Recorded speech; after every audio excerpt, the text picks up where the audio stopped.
সকল প্ৰজ্ঞান ইউনিভাৰ্ছ চেনেলত আপোনালোকক সকলোকে স্বাগতম জনাইছোঁ। আজি আমি এটা অতি আমোদজনক আৰু গুৰুত্বপূৰ্ণ বিষয়ৰ ওপৰত কথা পাতিম। মেষ ৰাশিৰ জাতক জাতিকাৰ বাবে কি কি কেৰিয়াৰৰ উত্তম। যদি আপুনি মেষ ৰাশি বা আপোনাৰ পৰিয়ালৰ কোনোবাই মেষ ৰাশি, তেন্তে এই ভিডিঅ'টো আপোনাৰ বাবে বহুত লাভ হ'বলৈ গৈ আছে। গতিকে একেলগে চাব। গতিকে পলম নকৰি আহকচোন ভিডিঅ'টো আৰম্ভ কৰোঁ। প্ৰিয় দৰ্শক, মেষ ৰাশি শাসক গ্ৰহ হৈছে মংগল গ্ৰহ। শাসক শক্তি, আৱেগ আৰু কৰ্মৰ প্ৰতীক। এনে জাতক জাতিকাই কেতিয়াও পিছুৱাই যাব নাজানে। তেওঁলোকৰ বাবে উপযুক্ত কেৰিয়াৰ বাছি লোৱাৰ অৰ্থ হ'ল সফলতা আৰু ধন সম্পত্তিৰ দুৱাৰ মুকলি কৰা। মেঘ ৰাশিৰ প্ৰকৃতি আৰু কেৰিয়াৰত তেওঁলোকৰ বিশেষত্ব যদি চোৱা হয়, মেঘ ৰাশিৰ স্বভাৱ তেওঁলোকক বেলেগ কৰি তোলে। এই মানুহবোৰ সাহসী হয়।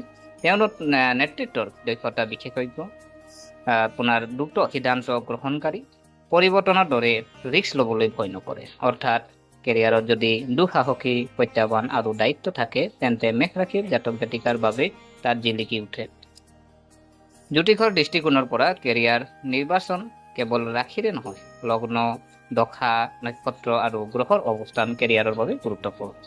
যদি মংগল গ্ৰহ শক্তিশালী হয়, তেন্তে সেনা, আৰক্ষী, অভিযান্ত্ৰিক, আপোনাৰ ক্ৰীড়াত সফলতা। যদি আপোনাৰ সূৰ্য শক্তিশালী হয়, তেন্তে চৰকাৰী সেৱা, প্ৰশাসন, ৰাজনীতি। যদি বুধ ভাল হয়, তেন্তে ব্যৱসায়, বিপণন, সংবাদ মাধ্যম। যদি বৃহস্পতি অনুকূল হয়, তেন্তে শিক্ষা, পাঠদান, পৰামৰ্শ। মেষ ৰাশিৰ বাবে 15টা শ্ৰেষ্ঠ কেৰিয়াৰ বিকল্প আমি এই ভিডিঅ'ত আপোনালোকক জনাবলৈ আমি চেষ্টা কৰিম। জ্যোতিষ বা আপোনাৰ বাস্তৱ কাৰক। সেনা আৰু আৰক্ষী সেৱা কিয়? মংগল গ্ৰহৰ সাহস, অনুশাসন আৰু দ্ৰুত প্ৰক্ৰিয়াশীল ক্ষমতাই তেওঁলোকক সেনা আৰু আৰক্ষীৰ বাবে আদৰ্শ কৰি তোলে। জ্যোতিষৰ মতে যদি চোৱা হয়, আপোনাৰ প্ৰথম ঘৰত বা প্ৰথম, তৃতীয়, আপোনাৰ 6 নম্বৰ ঘৰত বা দশম আৰু একাদশ স্থানত মংগল গ্ৰহ শক্তিশালী। উদাহৰণ আমি যদি চোৱা হয়, ভাৰতৰ বহু সফল সেনা বিষয়াৰ ৰাশিফলত মংগল গ্ৰহ শক্তিশালী বুলি কোৱা হয়। অভিযান্ত্ৰিক আৰু কাৰিকৰী ক্ষেত্ৰত যদি চোৱা হয়, আজি আপোনাৰ অভিযান্ত্ৰিক আৰু কাৰিকৰী ক্ষেত্ৰ ব্যৱহাৰিক মন আৰু সমস্যা সমাধানৰ ক্ষমতা।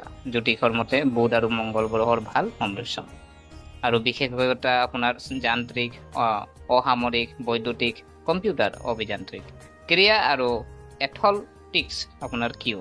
প্ৰতিযোগিতামূলক প্ৰকৃতি আৰু ফিটনেছে তেওঁলোকক ক্ৰীড়াত আপোনাৰ সফল কৰি তোলে। জ্যোতিষত ৰাশি যদি চোৱা শক্তিশালী মংগল, সূৰ্য আৰু চন্দ্ৰ। ব্যৱসায় আৰু ষ্টাৰ্ট আপ আপুনি যদি কৰিব বিচাৰিছে, তেন্তে ব্যৱসায়নো আপুনি কেনেকৈ ষ্টাৰ্ট কৰিব বা ব্যৱসায় যে ষ্টাৰ্ট কৰিব লাগে সেইটোনো কিয় যদি চোৱা হয়, ৰিস্ক লোৱাৰ ক্ষমতা আৰু নেতৃত্বৰ দক্ষতা থাকে। জ্যোতিষৰ ৰাশি যদি চোৱা হয়, বুধ আৰু বৃহস্পতি অনুকূল আৰু মংগল গ্ৰহ অনুকূল। আপোনাৰ আইডিয়া কিছুমানে আপোনাৰ টেক্স, ষ্টাৰ্টআপ, ট্ৰেডিং, মেনুফেকচাৰিং বা আপোনাৰ ধৰি লওক ৰাজনীতি আৰু নেতৃত্ব নকৰিব। আজি ৰাজনীতিত নেতৃত্বটো আপুনি যাব পাৰে, যেনে জনসংযোগ আৰু আত্মবিশ্বাস। আৰু জ্যোতিষ ৰাশি যদি চোৱা হয়, শক্তিশালী সূৰ্য আৰু মংগল শক্তিশালী আৰোহী। যিহেতু উদাহৰণ যদি আমি চাওঁ, ৰাজনীতিত মেষ ৰাশিৰ বহু নেতা নেতৃত্বৰ দক্ষতাৰ বাবে উত্থান ঘটিছে। বিক্ৰী আৰু বিপণন যদি চোৱা হয়, যোগাযোগৰ দক্ষতা আৰু বুজাব পৰা ক্ষমতা থাকে, তাৰ কাৰণে আপুনি বিক্ৰী আৰু বিপণন দিশটো আপুনি ল'ব পাৰে। জ্যোতিষৰ মতে যদি চোৱা হয়, বুধ আৰু শুক্ৰৰ ভাল স্থান আৰু দুঃসাহসী, পৰ্যটন আৰু ভ্ৰমণ কিয়? ভ্ৰমণ কৰিবলৈ ভাল পায় আৰু নতুন অভিজ্ঞতা লাভ কৰিব বিচাৰে। জ্যোতিষৰ মতে শক্তিশালী নৱম আৰু দ্বাদশ স্থানত থাকে। আৰু নিৰাপত্তা আৰু তদন্ত সেৱা কিয়? ৰিস্ক লোৱাৰ অভ্যাস আৰু দ্ৰুত সিদ্ধান্ত লোৱাৰ ক্ষমতা। জ্যোতিষ যদি চোৱা হয়, মংগল আৰু শনিৰ ভাৰসাম্য। প্ৰিয় দৰ্শক, 9 নম্বৰ যদি চোৱা হয়, চলচ্চিত্ৰ আৰু সংবাদ মাধ্যম। এইটোতো আপোনালোকে চেষ্টা কৰিব পাৰে, কিয়নো যে সৃষ্টিশীল মন আৰু জনগোষ্ঠীৰ আবেদন। আৰু জ্যোতিষৰ যদি চোৱা হয়, শুক্ৰ আৰু বুধৰ ভাল প্ৰভাৱ থাকে। আৰু 10 নম্বৰ যদি চোৱা হয়, চিকিৎসা, অস্ত্ৰোপচাৰ বা আপোনাৰ আৰু জৰুৰীকালীন সেৱা। দ্ৰুত সিদ্ধান্ত গ্ৰহণ আৰু সাহস থকাৰ কাৰণে আপুনি এইটো হ'ব পাৰে। জ্যোতিষ ৰাশি যদি চোৱা হয়, শক্তিশালী মংগল থাকে আৰু আপোনাৰ ভাল ষষ্ঠ স্থানত যদি হয়। আৰু অগ্নি বাৰ্পক, আপুনি যদি অগ্নি বাৰ্পক যদি আপুনি বিষয়া হ'ব বিচাৰিছে, তেতিয়া আপুনি বিপদৰ সাহসী কাম কৰে। যেনেকৈ আপোনাৰ যিহেতু বিপদত আপুনি সাহসী যিহেতু আছে, তাৰ কাৰণে আপোনাৰ এই দিশটো আপুনি ল'ব পাৰে, এই আপোনাৰ কেৰিয়াৰো ল'ব পাৰে। যদি আপোনাৰ চোৱা হয়, যদি আপোনাৰ মংগল আৰু সূৰ্য ভাল স্থানত আছে। চাইবাৰ নিৰাপত্তা কিয়? যে আপোনাৰ 12 নম্বৰ চাইবাৰ নিৰাপত্তাটো আপুনি অংশগ্ৰহণ কৰিব পাৰে, যে তাত আপোনাৰ কি আছে প্ৰযুক্তি আৰু নিৰাপত্তাৰ সংমিশ্ৰণ, যিহেতু আপোনাৰ যিহেতু প্ৰযুক্তি আৰু নিৰাপত্তাৰ সংমিশ্ৰণ, আৰু যদিহে আপোনাৰ জ্যোতিষত আপোনাৰ যিহেতু আপোনাৰ কুণ্ডলী যদি শক্তিশালী বুধ আৰু অনুকূল দশম স্থানত থাকে। ৰিয়েল ইষ্টেট আৰু নিৰ্মাণ, যে আপোনাৰ ৰিয়েল ইষ্টেট আৰু নিৰ্মাণতনো কিয় আপুনি থাকিব লাগিব, যে সম্পত্তিৰ ব্যৱসায় আৰু নিৰ্মাণ প্ৰকল্পত আপুনি নেতৃত্ব।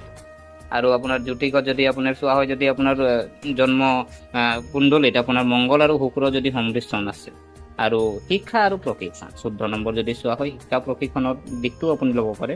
জ্ঞান বিনিময় কৰা আৰু মানুহক পথ প্ৰদৰ্শন কৰাৰ যিহেতু আপোনাৰ স্বভাৱ, আৰু জ্যোতিষত আপোনাৰ যিহেতু আপোনাৰ জ্যোতিষৰ মতে যেনেকৈ ধৰি লওক আপোনাৰ কুণ্ডলী হওক আপোনাৰ তাত মানে গুৰু শক্তিশালী যদি 15 নম্বৰ যদি কোৱা হৈছে প্ৰেৰণাদায়ক বক্তা আৰু প্ৰশিক্ষক, আপুনি এইটো দিশটো আপুনি ল'ব পাৰে, যে কাৰণ যে শক্তি আৰু মানুহক প্ৰেৰণা যোগোৱাৰ ক্ষমতা আপোনাৰ ওপৰত ভৰা আছে।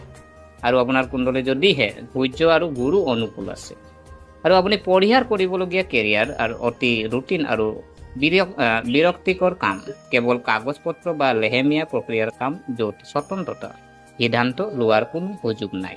সফলতাৰ বাবে জ্যোতিষৰ প্ৰতিকাৰ, যেনে ধৰি লওক আপোনাৰ মংগলবাৰে ভগৱান হনুমানক পূজা কৰা, বা ৰঙা ৰুমাল বা কাপোৰ এখন লগত ৰাখক, ৰঙা প্ৰবাল পিন্ধিব পাৰে। জ্যোতিষৰ পৰামৰ্শ লৈ ল'ব, আজি আপোনাৰ যোগ্য জ্যোতিষীৰ পত্নী পৰামৰ্শ লৈ ল'ব। নিতৌ সূৰ্যক আপুনি পানী আগবঢ়াব, আৰু মংগলবাৰে আপুনি পাৰিলে মচুৰ দাইল আৰু ৰঙা কাপোৰ দান কৰিব। ভাগ্যৰত্ন ৰং আৰু সংখ্যা যদি চাওঁ, ৰঙা আপোনাৰ ৰত্ন যদি চোৱা হয় ৰঙা প্ৰবাল, ৰং যদি চোৱা হয় ৰঙা, কেশৰ সোণালী, আৰু সংখ্যা 1 আৰু 9। আৰু আপোনাৰ ভাগ্যৱান যদি এইখিনি আমি যিহেতু গম পালোঁ, যে আপোনাৰ ৰত্ন গম পালোঁ, আপোনাৰ ৰং গম পালোঁ, সংখ্যা গম পালোঁ। এতিয়া আমি চাওঁ যে আজি আপোনাৰ যিহেতু আপোনাৰ মেষ ৰাশিৰ জাতক জাতিকাৰ জন্মতে নেতা, যদি তেওঁলোকে নিজৰ শক্তি আৰু সাহস সঠিক দিশত আপোনাৰ নিয়ে, তেতিয়া আপোনাৰ তেন্তে যিকোনো কেৰিয়াৰত আপোনাৰ শিখৰত উপনীত হ'ব পাৰে। মনত ৰাখিব, আপোনাৰ আগ্ৰহ, সামৰ্থ আৰু জ্যোতিষৰ নিৰ্দেশনাৰ ওপৰত ভিত্তি কৰি সদায় নিজৰ কেৰিয়াৰ বাচিব, তেতিয়াহে আপুনি জীৱনত সফলতা আৰু সন্তুষ্টি লাভ কৰিব পাৰিব।